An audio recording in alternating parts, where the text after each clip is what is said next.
Hello friends, তো তোমাদের একটা ইনফরমেশান দিয়ে দিই। যারা কাঁটাখালি বা সবং রোড এই রোডে যারা যাতায়াত করে সবসময় মোড়, এই খেপাল মোড় দেখতে পাচ্ছ, খেপাল মোড় থেকে কিছুটা সবংয়ের দিকে যখন মোড় থেকে তখন দেখবে কিছুটা যাওয়ার পর একটা পুরো একটা বড় একটা গর্ত দেখতে পাবে। তো বাইক যদি চালাও বা কার যদি কেউ ভিউটা কেউ দেখে থাকো তো সাবধানে চালাবে, না হলে বড় একটা অ্যাক্সিডেন্ট হয়ে যেতে পারে।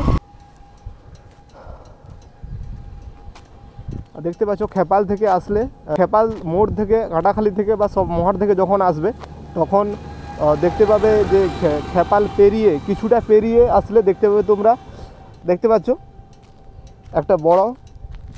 তো তোমরা সাবধানে বাইকটা এখান দিয়ে চালাবে বাইকটা।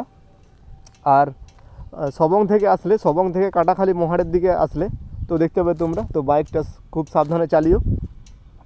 এখানে একটা ড্যাম দেখতে পাচ্ছি, মানে জল পারাপার করার জন্য, এর জন্যই এটা মনে হচ্ছে হয়েছে। তো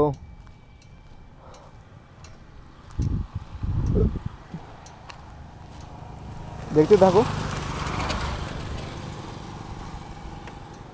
ব্লগটা কন্টিনিউ করতে থাকো।